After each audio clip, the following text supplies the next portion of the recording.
যে এখন বিভিন্ন টক শোতে গিয়ে ইসকনের একটা ফিতা হাতে দিয়ে আঙ্গুল দোলায়। এ কি আসলে বিএনপি আসলে করে? ব্রাহ্মণবাড়িয়া যেখান থেকে সে রাজনীতি করার জন্য এমপি ইলেকশনের জন্য লাফালাফি করছে, ওই এরিয়ায় কেউ তারে চায় না। তার এরিয়ায় লোকজনরা বলে নডি রুমিন। নডির অর্থ কি আমি জানি না, আপনি জানেন কিনা আমি জানি না। নডি না নটি এর অর্থ কি আমার ধারণা নাই। ওই এলাকার লোকজনরা বলে তারা নডি। আমি বললাম ভাই নডি নটি এটা কি, এর অর্থ কি? দর্শক কিন্তু আমি জানি না নডি বা নটির অর্থ কি। আপনারা যদি কেউ জানেন স্ক্রিনে আমারে লিখতে পারেন, আপনারা আমারে বলতে পারেন। তো এখন এই নডি রুমিন সে বলে ইউনূস সরকার সার্বিকভাবে ব্যর্থ, ইউনূস সরকার দেশের কোনো উন্নতি করে না এবং যে কোনো মূল্যে ইউনূসকে তাড়াতাড়ি সরাইয়া তাড়াতাড়ি একটা নির্বাচন দেওয়া হোক, যাতে ওর বাতা ভারত আইসা এখানে একটা ভাগ বসাইতে পারে। যে ব্যক্তি নিয়োগ পাওয়ার 3 দিনের মাথায় প্লট পাওয়ার জন্য পাগল হয়ে যায়, যে ব্যক্তি আজকের ইসকনের একটা ফিতা বাইন্দা লোকজনের সামনে রাবণের গীত গায়, সীতার গীত গায়, এর মতো লোক, এর মতো একজন নটি, তার উপরে বাংলাদেশের 17 কোটি মানুষ বা বাংলাদেশের রাজনীতি অথবা বাংলাদেশ জাতীয়তাবাদী দল এর মতো। ও একজনে লিখছে নটি মানে বেশ্যা। জাকির হোসেন সাহেব থ্যাংক ইউ, আমি নটির অর্থ জানতাম না, থ্যাংক ইউ, আপনি আমাকে যেটা শিখালেন, আপনাকে অনেক ধন্যবাদ। তো এর মতো একটা মানুষের প্রতি বাংলাদেশের রাজনীতি এর মতো মানুষের কাছ থেকে কি ভালো কিছু আশা করতে পারে? গমজিয়া আসার পরে হঠাৎ জড়াই ধরে কাঁদলো। সে বুঝছে যে এবার এখন নাটকটা করতে পারলে একটা পজিশন মিলবে, নাটকটা ঠিক মতো করতে পারলে আমার একটা ফায়দা আছে। এই জন্য একেবারে কাইন্ডা পেশাব কইরা বমি কইরা চিন্তায় পড়ছে। আমি যদি তাকে বলি সে একটা ব্যক্তি হিসাবে সে জাস্ট একটা উচ্ছিষ্ট সামাজিক পতিতা, উচ্ছিষ্টা, একেবারে একেবারে একেবারে নগণ্য শ্রেণীর লো লাইফ টাইপ একটা ব্যক্তি, যে স্বার্থের জন্য খালেদা জিয়াকে জড়াইয়া ধরবে, আবার স্বার্থের জন্য খালেদা জিয়ার পিঠে একটা ছুরি বসায় দিবে। আমি কি খুব বেশি বাড়ায় বললাম নাকি আপনার কাছে লজিক্যাল মনে হয়?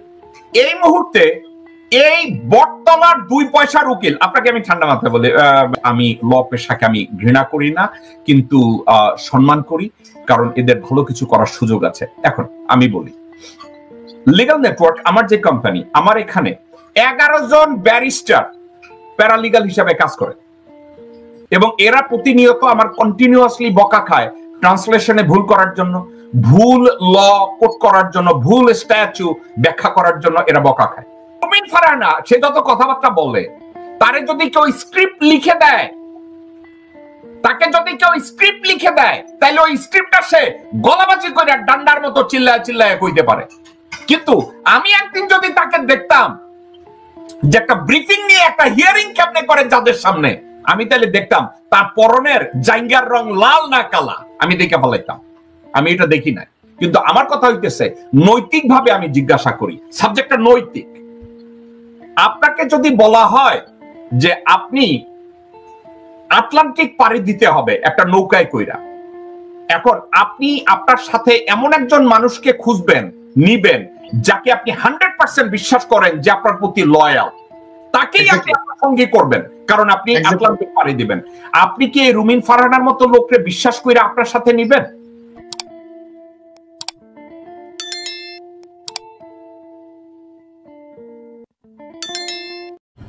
গেল 3 থেকে 4 দিন আগে আমি এই নিউজটা করেছিলাম। এখন দেখেন, আমরা গণমাধ্যম বেসিস নিউজ করি, প্রত্যেকটা গণমাধ্যমে যখন একটা নিউজ একই ধারায় আসে, তেন আমাদেরকে বিশ্বাস করতে হয় যে ঘটনাটা অবশ্যই সত্য, কারণ এটা জাতীয় দৈনিকে আসছে। আজকে 6 দিন পর এসে আমরা দেখছি ভিন্ন কথা।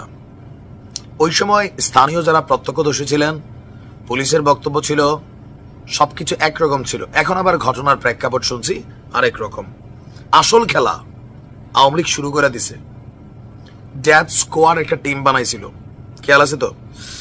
এই টিমের কাজ ছিল বাইচা বাইচা কিছু লিস্টেড পাবলিককে নাই করে দিবে। তবে পুলিশ বলছে যাকে নাই করছে তার নামে মামলা ছিল। আমরা আগের নিউজটাতে বলছি হত্যা মামলার আসামি ছিলেন জামাতের এই নেতা, যাকে হত্যা করা হয়েছে। আর এই ঘটনায় চট্টগ্রামের সাতকানিয়ায় গেল কয়েকদিন আগে চট্টগ্রামের সাতকানিয়ায় গণপিটুনিতে জামাতের 2 কর্মী নিহত হয়েছিল, খেয়াল আছে? স্পষ্ট নিউজটা এখনো আছে যে ডাকাত সন্দেহে। বাট আজকে 6 দিন পর এই মামলায় সাবেক ইউপি চেয়ারম্যান সহ 37 জনের নাম উল্লেখ করে একটা মামলা করা হয়েছে। মামলার অভিযোগে বলা হয়েছে আসামিরা হচ্ছে আওয়ামী লীগের নেতারা। তো কি করছে? পূর্ব পরিকল্পিতভাবে তাদের দুজনকে ডেকে এখানে আইনা পাবলিক দিয়া কামসারা দিছে, এর পাশাপাশি গুলিও করছে। নিহত একজনের পাশে পুলিশের অস্ত্র নাকি আসামিরা ফেলে গেছে, এটা বাদীর বক্তব্য, যাই মামলা করছেন। আর এই ব্যাপারে মোহাম্মদ ওসি যিনি আছেন জাহিদ ভাই, তিনি বলছেন যে আবু সালেক জামাতের একজন সক্রিয় কর্মী এবং জুলাইয়ে বৈষম্য বিরোধী আন্দোলনে সম্মুখ সারির যোদ্ধা ছিলেন।